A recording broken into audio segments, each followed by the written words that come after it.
memorandum of understanding signed of two people who have nothing in their pocket. My country, Ethiopia, at this moment, she was not able to pay $6 million, which she have borrowed from private banks, and she is in default. It's a bankrupt country. On the other side, I think the Prime Minister Abiy, he has squandered his popular support. I remember about 1 year ago, I was walking in Addis Ababa, and there was. I remember about 1 year ago, I was walking in Addis Ababa, and there was children from elementary school. They were released from the school, and they were shouting in a slogan, and they are saying, "Abiy the thief." I have never seen somebody who have squandered such kind of popularity when you compare it in 2018 when he came, and even to certain extent when TPLF was trying to overthrow him, which we backed him and fought for him. He squandered it, and he destroyed it. He is now the most hated person.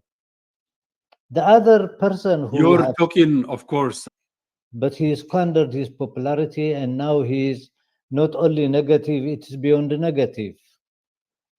The support for him was very high among the Ethiopian population because they were very tired and they wanted to start a new journey with him. But he have shattered and destroyed that. The second person who have signed with him the memorandum, he is also a failed person in Somaliland. He calls himself the breakaway government of Somaliland.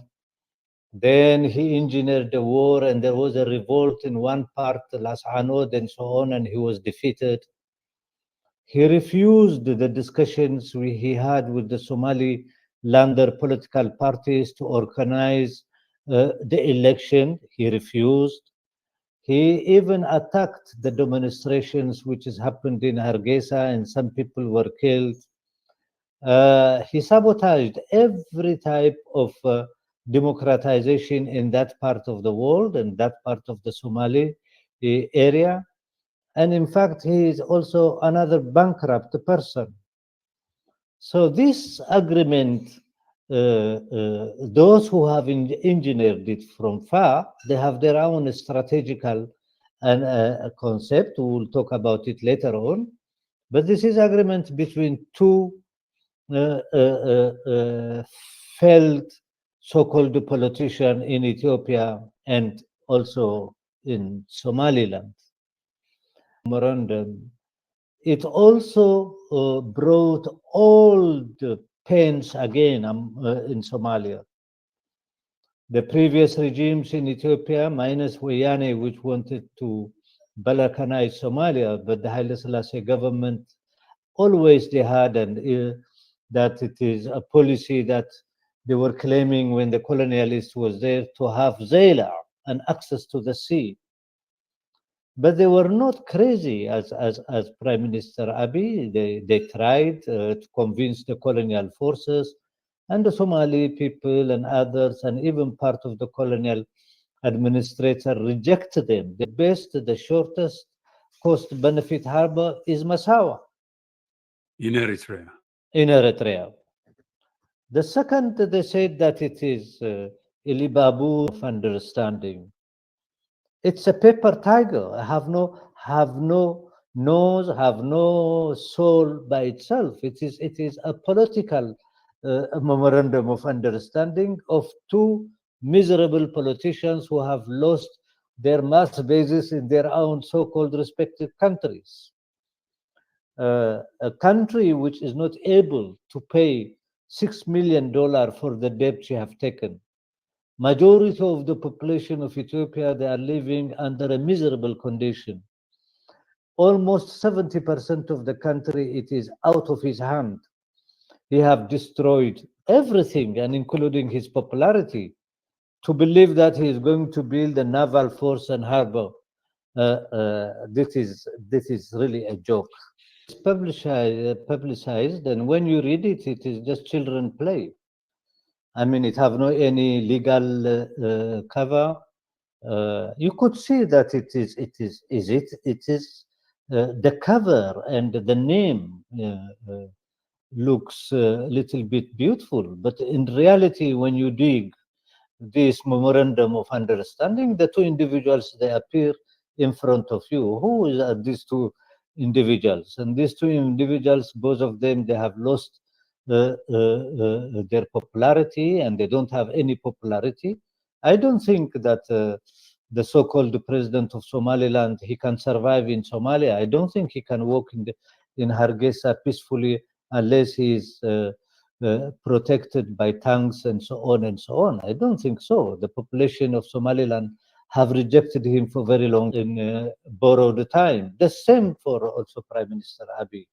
So Prime Minister Abiy, who is dreaming and living in his dream, that already 70% of his country is out of his hand.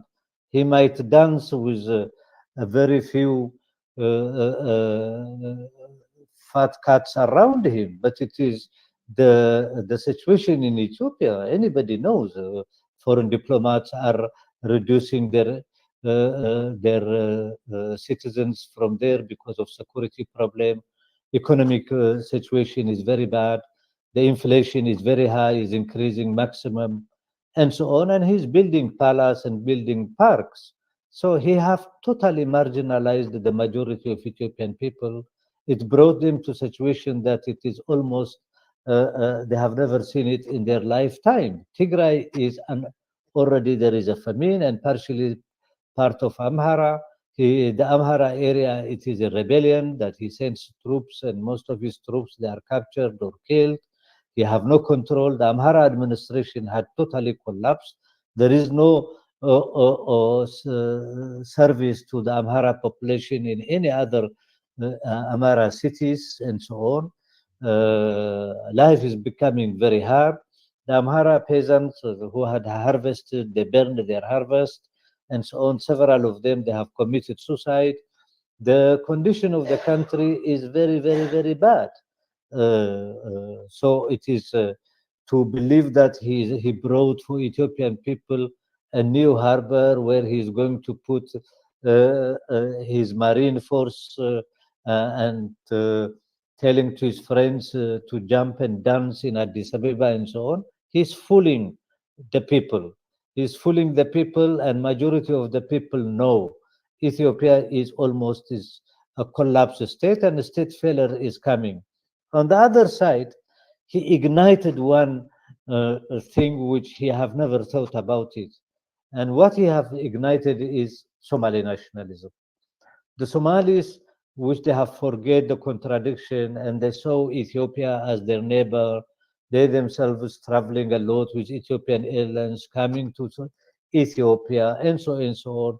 Those young people who have been born after 1990 and so on, they thought that it is okay. Ethiopia is also a neighbor country, a brotherly country.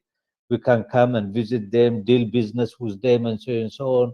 He shattered that all goodwill among the Somalis, and now the Somalis are seriously ignited and angry.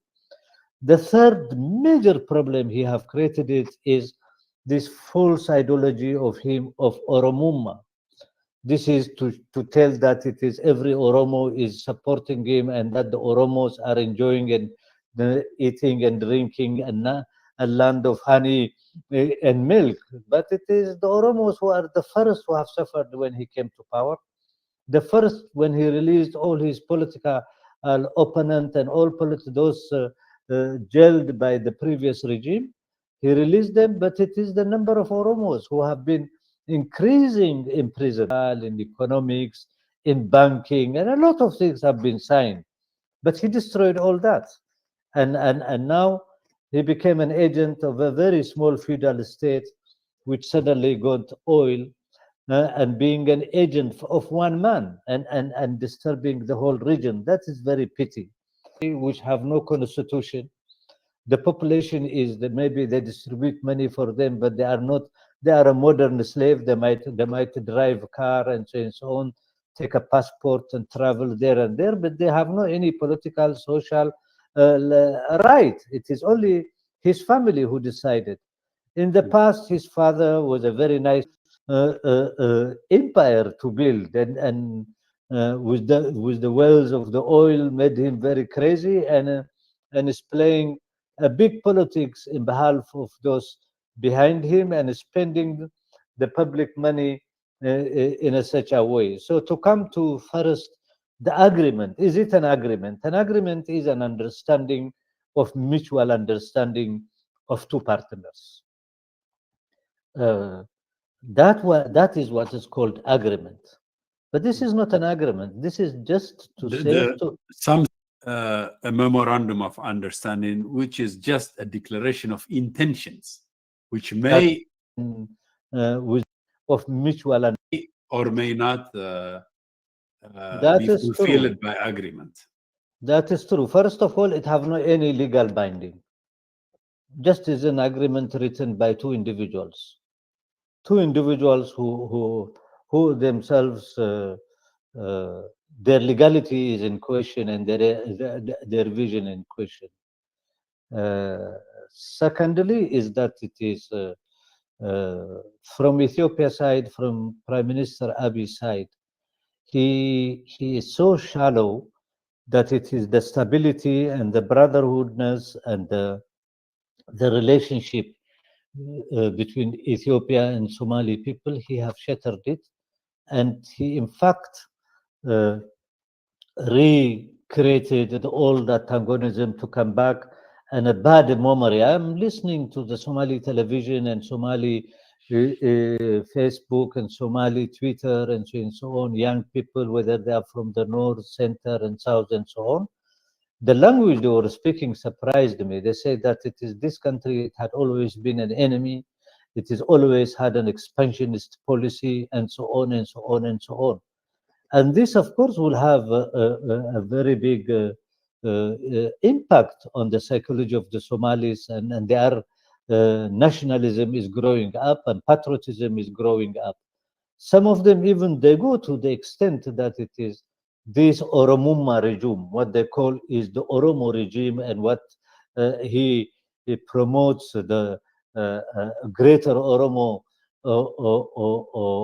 philosophy to dominate Ethiopia and to dominate the Horn of Africa and so on, which is also a fake, which have no Oromos. Since he came, the Oromo In this case, is in the form of lease, granting Ethiopia lease of 20 kilometers of along the coast for 50 years. So it is not a permanent swap of territory, but a lease. So what is problematic with this?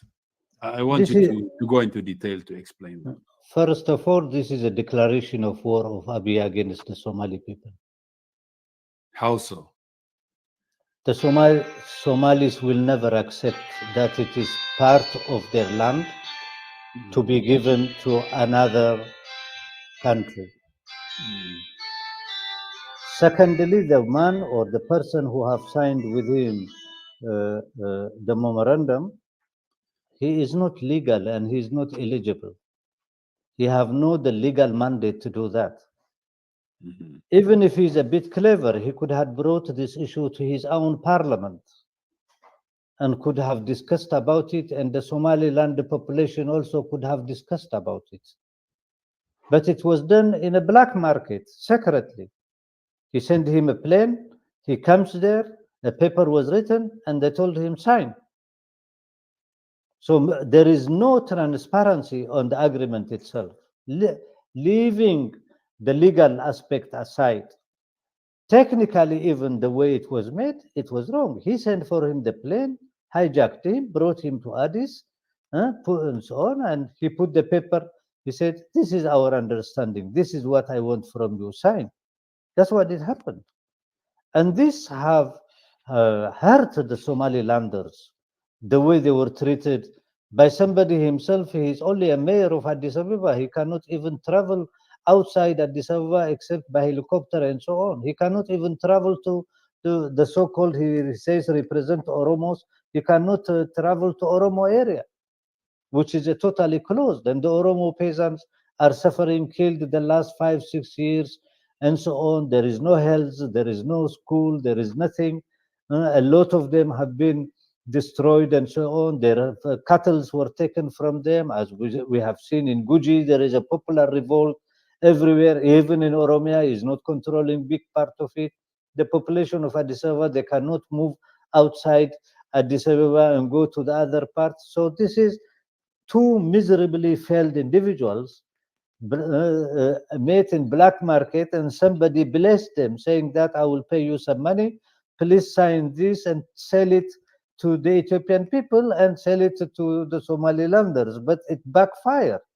It backfired because it doesn't have any, apart from the legal point of view and so on, they are two miserable individuals. They don't have even the money. The money is not in Addis Ababa, is not even able to pay $6 million, and he's talking that Ethiopia is 120 million and needs an access to the sea and this and this.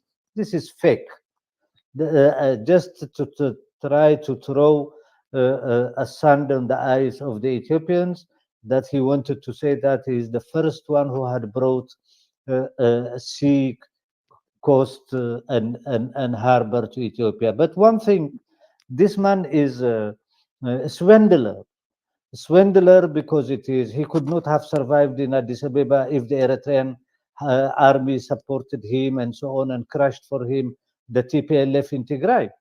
When you look and the doctors were there and the generals they were there, their analysis of about Ethiopia and Abiy's government was very correct. They say we can defeat him, we can go there. He have no army, he have nothing, he have no police, and easily we can take over the power. On that they were correct.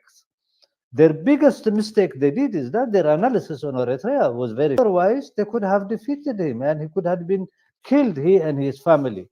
This man, he have a very short memory. He has a very, very short memory. He doesn't remember the past. He only remembers of yesterday. Therefore, with all what he have signed in Asmara, he and the tripartite agreement also in 2020, that between Eritrea, Somalia, Somalia, and Ethiopia in yes, 2018. he just threw it in the garbage. And who have helped him that it is? He didn't had even. I was in Addis Ababa, Comrade Elias, when I asking myself, how is possible? And here I wanted to put the important pillars before we go to this discussion, because for me, this memorandum of understanding, it is a fake. It have no any meaning. It's a paper tiger. Uh, when I came to Addis in August, understand what type of a man he is and how he's reasoning. Uh, You in are this, talking about the Prime Minister Abiy Ahmed's lengthy article by the New Yorker journalist John Lee Anderson, which yes, was published in, I believe, he was not capable to rule that country. But to come to the main topic we are talking about, the main topic we are talking about is, first of all, it have destroyed and shattered the relationship and the confidence building which have been built between the Ethiopian people and the Somalis. This is one. And it is heavily damaged. It's a big damage. And it will take very long time to rebuild it again. Secondly, this man, he is wearing a cover, a false cover, uh, uh, as if that he is an Oromo and promoting an Oromo interest. He doesn't promote any Oromo interest. In fact, the same TPLF as they have used the people of Tigray, and finally they led them to be in famine now.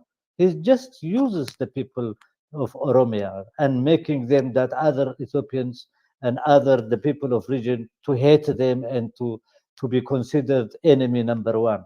He is repeating the replica of the TPLF 27 years experience. Now, what is the reaction of the Somali people? the spontaneous reaction, and the government. The government of Somalia and Mogadishu, they have issued, rejected it totally in everything, and they say this is an aggression of a sovereign state. They have written to the UN, they have written to European Union, they have written to the Arab League, they have written to the Islamic Council, they have written also to a lot of states to tell them this is a crazy, dangerous way that first it breaks the charter of African Union. Secondly, this is a war and igniting a war in Africa itself. This is a memorandum which is open to open a gate of a civil war in the continent. Therefore, I appeal also to African countries and African intellectuals that to campaign against the lunatic Prime Minister of Ethiopia, he calls himself Prime Minister of Ethiopia. This man, he wants to bring a very big civil war in the African continent by being an agent of a very small Arab country which doesn't have even a constitution, which doesn't protest, and they just pay him few cents and so on. So the man, I think he needs a serious medical treatment if he's a serious person. But the condition of Ethiopian people by itself tells you, he says that Ethiopia is 120 million, and the civil servant of the country, they were forced to make a meeting for 4 days. The very strange, this is a very good thermometer which shows you that the popularity of Abiy and his party, how is beyond negative have reached it. The people say it and everywhere, and they commented, they said, we are not member of the so-called prosperity party.